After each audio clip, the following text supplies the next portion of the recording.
إلى دكتور وائل. أستاذ خالد، هذا ثالث تحالف بعد التحالف العربي في اليمن والتحالف الإسلامي ضد التطرف، الآن تحالف جديد مع أمريكا تقوده السعودية. ما نتيجة هذه التحالفات؟ ما قدمت هذه التحالفات سوى أنها استغرقت موازنة البلد، أموال البلد ضاعت.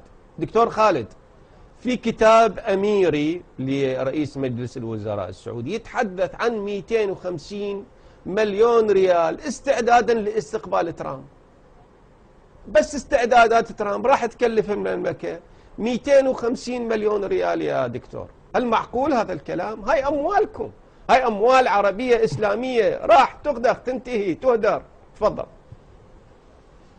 120 بليون دولار نهبت في عهد نور المالكي ولم نجد لها وجود على الأرض، لا تنمية ولا سلاح ولا استقبال ولا علاقات ولا أي شيء، ثم تتحدثون عن 220 مليون ريال لاستقبال 55 دولة ولإجراءات أمنية ولإقامة 4 قمم في مكان واحد. أنا لا أعرف عن صحة الرقم، ولكن عندما أقارن هذا الرقم الذي لا يمثل أكثر من 50 مليون دولار ب 120 بليون دولار فساد ونهب في خلال 8 سنوات فقط، أنا أعتقد المقارنة يعني لن تكون في صالح العراق. يعني المالكي صرفها خلال 8 سنوات، أنتم راح تصرفون رقم خلال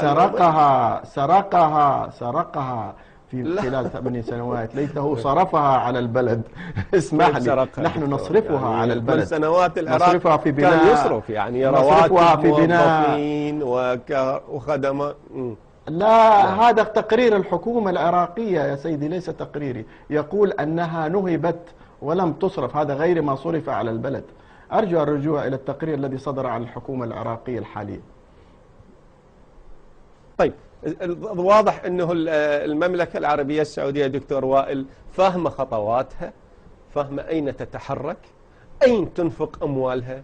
لكن تعال فهمني جماعتنا اليوم بالعراقيين اللي لحد الآن يزيدون ضبابية، يزيدون انقسام، يريدون يعيشون بالحياة في وسط مرحلة خطرة جدا وفي انقسامات حادة جدا. وين رايحين؟ تفضل دكتور وائل.